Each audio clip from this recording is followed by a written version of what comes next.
Anteriormente hemos estado viendo cuáles son las obligaciones del Estado mexicano respecto a las violaciones de derechos humanos y que éstas se encuentran contempladas en el artículo 1 de la Constitución.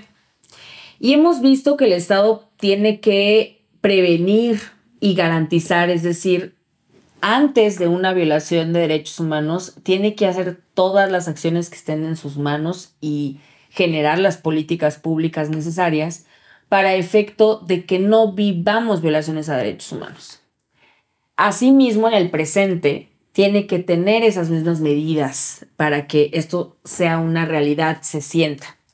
Sin embargo, ¿qué sucede cuando ya ocurrió una violación a derechos humanos? Y esto se puede dar por omisiones, es decir, por un no actuar del Estado mexicano, o puede ser por acciones. Y es ahí cuando nace la obligación, que es la de reparar. Pero entonces habría que preguntarnos si el Estado mexicano puede generar ciertas medidas para volver a colocarnos en el estado en el que nos encontrábamos antes de la violación a derechos humanos, que es lo ideal. En ese sentido, decirte que para que el Estado repare una violación a derechos humanos, pues tiene que haber algo que se llama una reparación integral. Que para el caso mexicano existe una ley que es la Ley de Atención a Víctimas, que contempla qué es una reparación integral. Pautas que también se han establecido en el marco normativo de los derechos humanos en el sistema universal y en el sistema regional, que para el caso mexicano es el interamericano. En ese sentido, hoy quiero hablarte de dos formas en las que puedes pedir una indemnización del daño por violaciones a derechos humanos, que es uno, a partir de estas indemnizaciones que tiene que otorgar la Comisión de Atención a Víctimas, porque tiene un fondo establecido para ello, y también que administrativamente hay algo que no se indaga tanto por los abogados, pero que es una vía que tendríamos que empezar a ejercer con mayor medida, que es la responsabilidad patrimonial del Estado. En ese sentido, es importante decir que primero tiene que haber un reconocimiento de que la persona es víctima. Puede ser a partir, en el caso, bueno, aquí estoy hablando de violaciones a derechos humanos, pero la ley de atención a víctimas también puede ser para otorgar ciertas medidas en favor de las víctimas de un delito. Pero para el caso me voy a enfocar a víctimas de violaciones a derechos humanos. A partir de el reconocimiento de víctima de violaciones a derechos humanos, que puede ser a partir de una sentencia o una resolución, que en este caso puede ser, por ejemplo, que así lo determine la resolución de una queja de las comisiones de derechos humanos, o también puede ser a partir de que algún juez, por ejemplo, local, familiar, reconozca que también hubo una violación a derechos humanos. Ahí se puede dar ese reconocimiento de víctima, que tiene que iniciarse ante la Comisión de Atención a Víctimas con esta resolución acompañándola, para que se inscriba en este padrón de víctimas.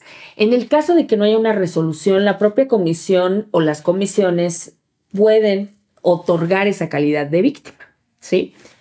Y a partir de ahí, cuando ya se considera como víctima a la persona que vivió, por ejemplo, que ya hemos hablado de diferentes violaciones a derechos humanos, el hecho de detenciones arbitrarias, de desaparición de familiares, tan lamentable que sucede en este país, el hecho de casos donde no entregan medicamentos o, por ejemplo, el uso excesivo de la fuerza de las policías. En ese sentido, por una parte, encontramos en esta reparación integral la restitución.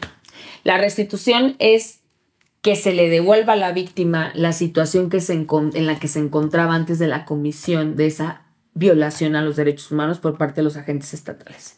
Que puede ser, por ejemplo, si fue un desplazamiento forzado a partir del contexto de violencia que puede vivir alguien en Ciudad Juárez, Chihuahua, y que se tuvo que trasladar a San Luis Potosí, pues ahí sería reintegrarlo, por ejemplo, con su núcleo familiar. O el hecho, por ejemplo, de que alguien sea removido por algún actuar de la autoridad respecto a su empleo o su condición laboral, pues también regresarlo a esa condición en la que se encontraba previamente. Otro de los elementos es la rehabilitación.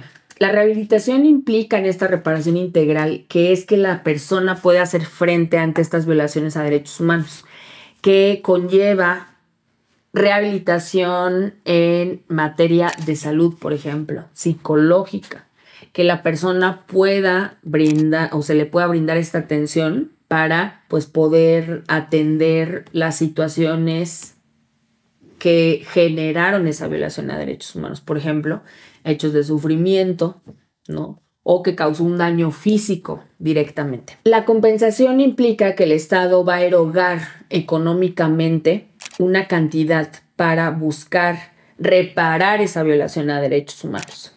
Y si bien hay que reconocer que ninguna violación puede ser sanada completamente, pues es una forma en la cual el Estado se hace responsable de ese daño ocasionado. Y esa cantidad tiene que ser considerada para efecto de que se reparen esos daños y perjuicios generados en las personas, ¿sí? Entonces, es muy importante ver cuáles son esos parámetros que estaría estableciendo, en este caso, la Comisión de Atención a Víctimas, porque si bien hay cantidades establecidas, como les platicaba, para estas reparaciones, muchas de las veces estas no son suficientes o no están bien cuantificadas y se tiene que recurrir en muchos de los casos a los tribunales para que sea modificado. Después están las medidas de satisfacción.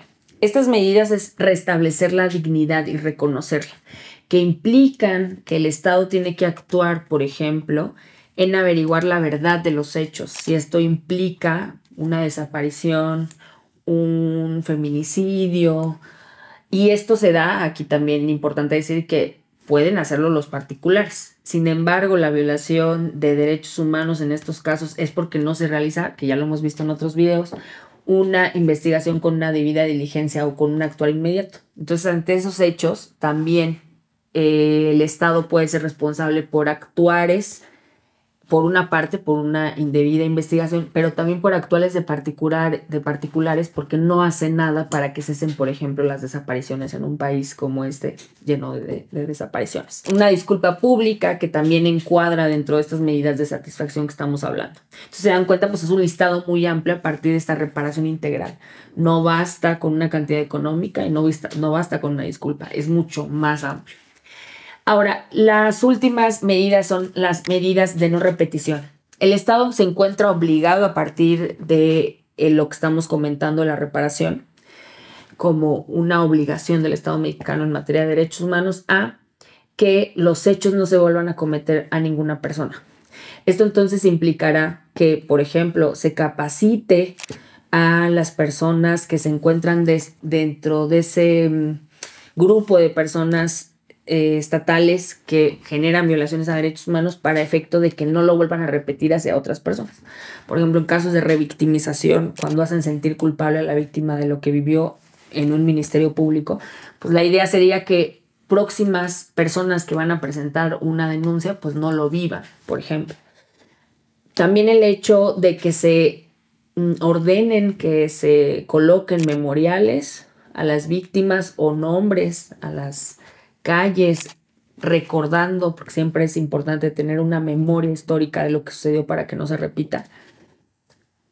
Y así, pues, cumplir con estas medidas. Aquí les aconsejo que quienes estén más interesados en el tema también revisen las sentencias de la Corte Interamericana de Derechos Humanos, que ahí mismo señalan estas formas también de reparación integral que adopta el Estado mexicano a partir de esta ley de víctimas, en las que condena a los estados y les ordena a que realicen pues este tipo de medidas. En muchas de las ocasiones ha sido, por ejemplo, que publiquen en los periódicos las sentencias de condena al Estado mexicano, que realicen memoriales, que hagan disculpas públicas, que den una cuantía a las víctimas directas y víctimas indirectas que son familiares y amigos. La otra forma que hoy les quiero platicar, hay muchas otras que seguiremos comentando en los videos, es la responsabilidad patrimonial del Estado. Esta es en vía administrativa y aquí lo que hay que demostrar es una cuestión sí es más técnica, y es un aspecto también de estricto derecho. Entonces aquí se aconsejo que estén acompañadas de una abogado que sea experto en el tema. Si quieren saber más también pueden buscarme. Y en estos casos pues se tiene que demostrar un actuar irregular del Estado a partir de un acto o una omisión, y hay que presentar ciertas pruebas en las que se demuestre cómo el Estado habría incurrido en una violación. Por ejemplo, que son las que muchos se presentan en estos tribunales administrativos, negligencias médicas. Pues implicaría decir cómo es que el Estado dejó de observar ciertas conductas médicas que implicaron un daño físico o que incluso pusieron en riesgo la vida de las personas, y así al final del asunto se determina una cuantía que tendría que buscar esa reparación. A diferencia de la Comisión de Atención a Víctimas, estas sentencias se concentran mayoritariamente en la cuantía. Claro que a partir de un litigio estratégico se pudiera plantear que se amplíen las medidas que otorgue un tribunal administrativo. Sin embargo, pues siempre o en la mayoría de los casos se ciernen en una cuantía económica. Pues bueno, hasta aquí nos vamos a quedar con estas dos vías en las que se pueden reclamar jurídicamente la reparación de violaciones a derechos humanos. Claro que hay otras, claro que también, como les comentaba, la Corte Interamericana puede decretarlas. Sin embargo, aquí, ojo, también hay que decir que son procedimientos que llevan su tiempo y que en el caso de la Corte Interamericana, a pesar de que la propia Comisión Interamericana de Derechos Humanos, no, a pesar de que la Convención Americana de Derechos Humanos establece que tiene que haber recursos sencillos y rápidos, pues la realidad es que llegar a la Corte Interamericana puede tardar de 8 a 10 años. Entonces, hay que pensar muy bien cuáles son las vías que tenemos, que hay distintas y que por eso es importante estar bien asesoradas y asesorados. Pues muy bien, pues hasta aquí me quedo, seguimos platicando y nos vemos en la próxima.